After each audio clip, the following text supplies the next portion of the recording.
Assalamualaikum warahmatullahi wabarakatuh. Pertama-tama saya ucapkan kehadiran Allah Subhanahu wa taala yang telah memberikan kesehatan dan rahmat serta hidayahnya. Selanjutnya sholawat serta salam tetap tercurahkan kepada baginda besar Nabi Muhammad SAW, kepada yang terhormat Bapak Ahmad Naufal dan juga teman-teman saya yang saya sayangi dan saya banggakan. Saya Putri Cynthia Melani Aji dari Prodi Pendidikan Guru Madrasah Ibtidaiyah Fakultas Tarbiyah dan Pengetahuan. Saya akan menjelaskan salah satu bab dari mata kuliah studi hadis, perbedaan hadis Nabi menurut sanadnya.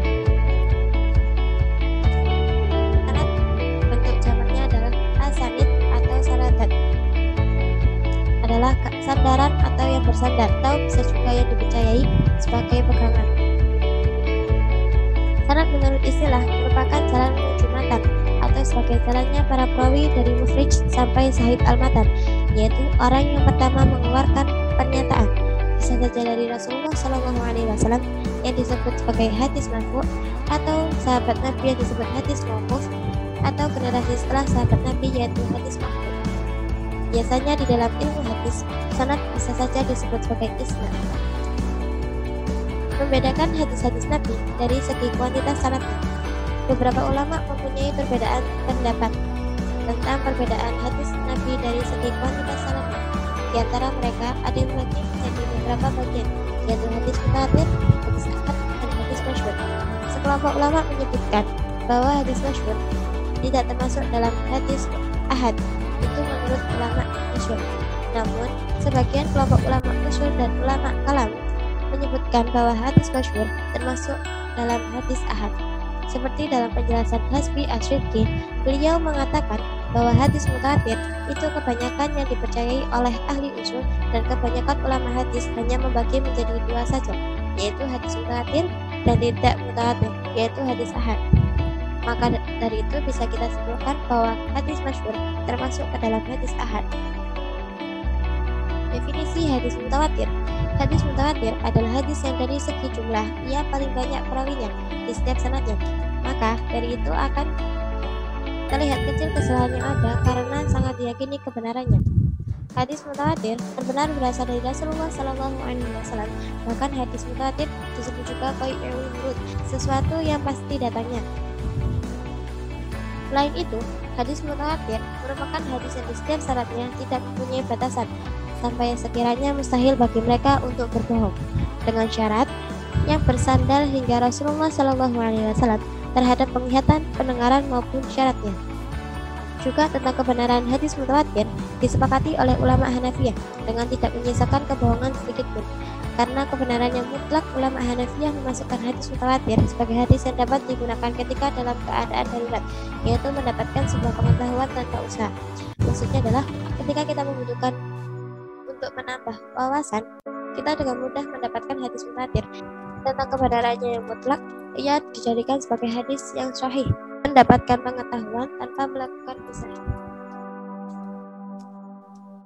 Syarat-syarat hadis mutawatir. Pertama, hadis yang didapat harus beliaunya sendiri yang mengalaminya, entah dari mendengar atau melihatnya sendiri. Karena sebab inilah hadis ini disebut sebagai hadis yang paling posisinya.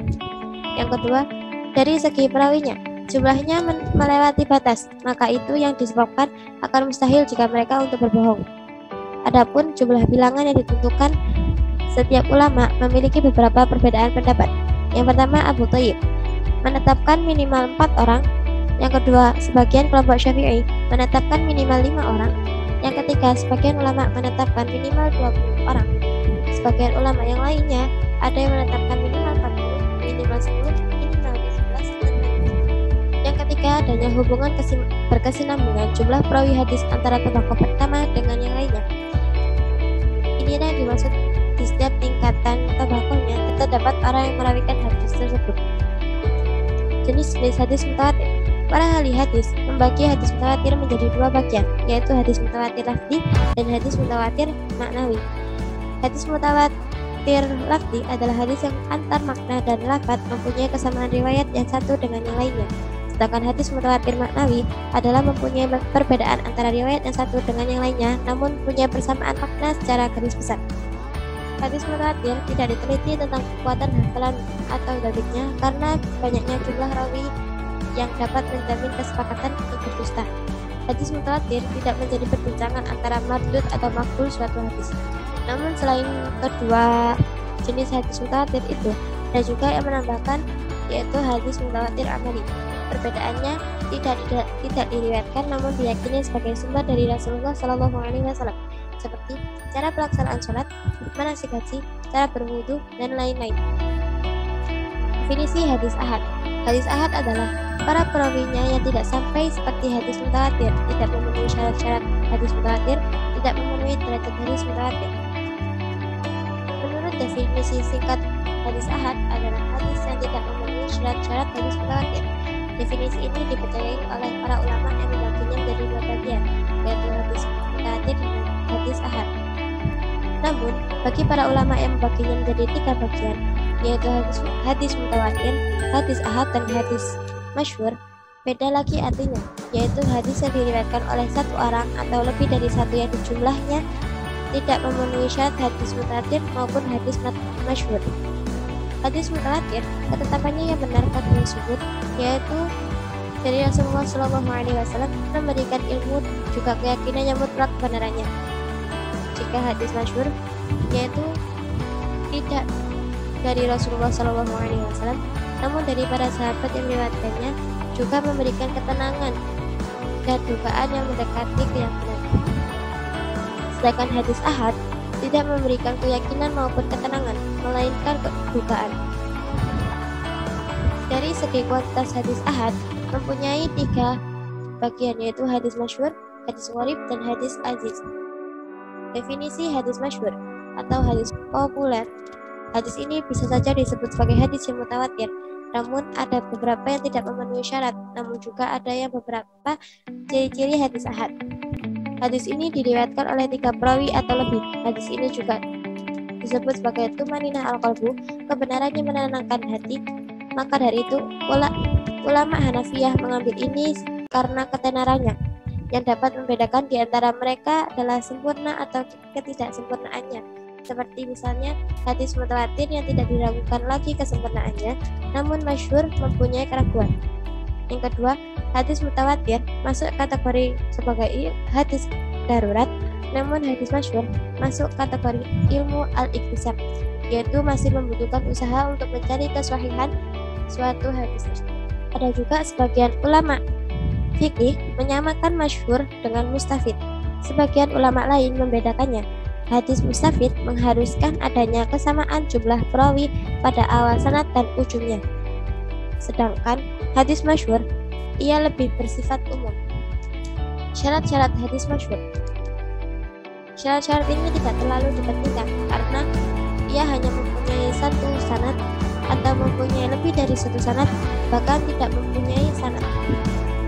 Hukum hadis masyhur tidak bisa dikatakan jika hadis ini sahih maupun dhaif, karena mempunyai kekuatan lebih dari hadis aziz atau hadis gharib. Namun ia juga bisa saja mempunyai hukum hasan maupun maudhu'. Hadis gharib. Hadis gharib adalah hadis yang ditemukan menyendiri perawinya. Maksudnya adalah hanya ia yang meriwayatkan hadis tersebut, tidak ada orang lain. Juga keadaan dan sifat perawi itu berbeda dengan perawi yang lain. Hadis gharib terbagi menjadi 2, yaitu hadis gharib mutlak dan hadis gharib nisbi.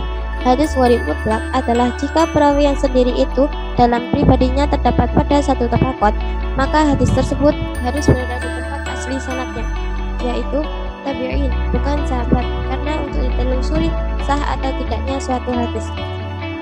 Hadis gharib nisbi, yaitu perawi yang menyendiri, itu mempunyai sifat atau perilaku sebagai perawi. Bisa saja ketentuannya sama, seperti ketebitannya, tempat tinggalnya, dan lain sebagainya.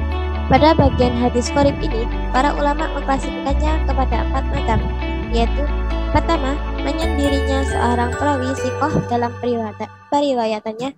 Yang kedua, menyendirinya seorang perawi tertentu dari seorang perawi tertentu.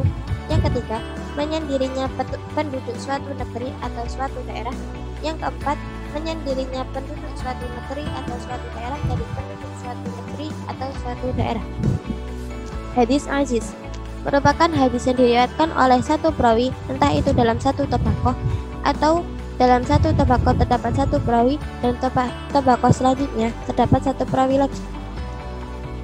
Menurut Ibnu Hibban al-Busti, beliau berpendapat bahwa hadis aziz hanya boleh diriwayatkan oleh dua periwayat dari awal sanad hingga sanad yang paling akhir dengan tujuan tidak ada perubahan. Sebenarnya, kejadian satu hadis yang meriwayatkan hanya dua perawi saja itu kemungkinan saja akan terjadi. Namun, itu akan sulit untuk membuktikan kebenarannya. Karena di saat tobaqoh pertama memang telah memenuhi syarat, yaitu dua perawi, atau dalam satu tobaqoh terdapat satu perawi dan tobaqoh selanjutnya terdapat satu perawi lagi. Namun, ia akan diragukan tentang kebenarannya karena bisa saja setelah diriwayatkan oleh dua perawi itu ada orang yang merawikannya. Karena itu bisa saja berubah menjadi hadis masyhur. Hukum hadis aziz bisa saja dianggap sebagai hadis sahih, hasan, dan dhaif, tergantung pada hadis tersebut memenuhi syarat-syarat tersebut atau tidak. Sekian yang bisa saya sampaikan. Bila ada salah-salah ucap kata, saya mohon maaf yang sebesar-besarnya. Jika ada yang tidak mengenakan atau dalam saya menjelaskan atau dalam PowerPoint saya juga minta maaf yang sebesar-besarnya. Wabillahi taufiq wal hidayah. Wassalamualaikum warahmatullahi wabarakatuh.